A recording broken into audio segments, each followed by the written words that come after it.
Most of us use the word talent to describe the things we're naturally good at, like sinking a three-pointer, hitting a high note, or solving a tricky math problem. But back in the ancient world, a talent was something much more tangible.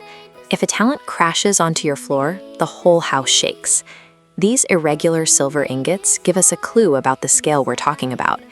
A single talent was a massive unit of weight for precious metals, usually weighing around 60 pounds. For a worker in the ancient world, it would take 20 years of hard labor to earn just one of these. In today's money, that 60-pound block of silver is worth roughly $1 million.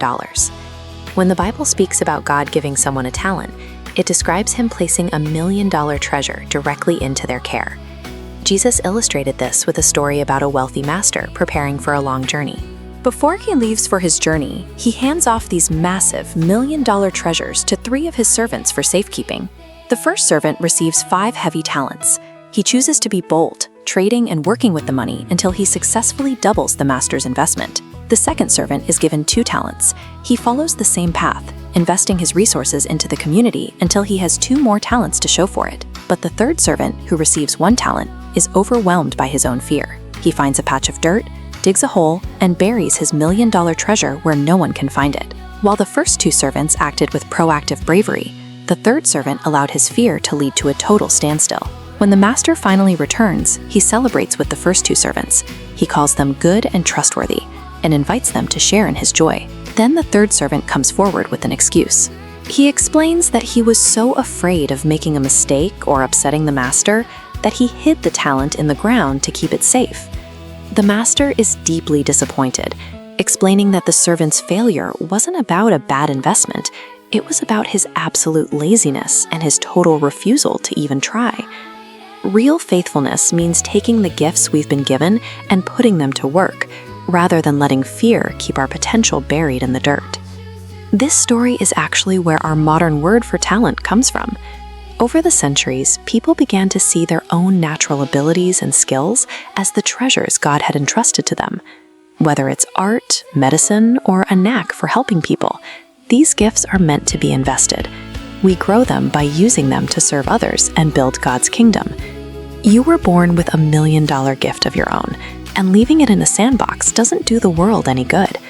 Putting that gift to work starts with a simple plan. You begin by thinking about the activities that bring you the most joy, the ones that make you lose track of time. Then, try asking your family and friends what they think you're naturally good at. Often, the people who love us see the treasures we might be missing. From there, you look at your neighborhood or school. Find someone who needs help and see if your specific skills can provide a solution. You equip yourself by practicing and learning, even when the work gets difficult. This is how you sharpen your treasure for the master. Most importantly, you never hide. Don't let fear or the feeling that your gift is small keep you from stepping out. This is how you truly thrive, by multiplying the good you can do as a faithful servant. Your $1 million gift is already there, waiting for you to use it. Now is the time to be brave and start investing. To help you find and use yours, let's look at the letters in the word talent. T is for think. Think about the things you love to do and the activities that fill you with joy. A stands for ask. Talk to your family and friends and ask them what they see you doing well. L is for look. Look for places where people are hurting or need a hand.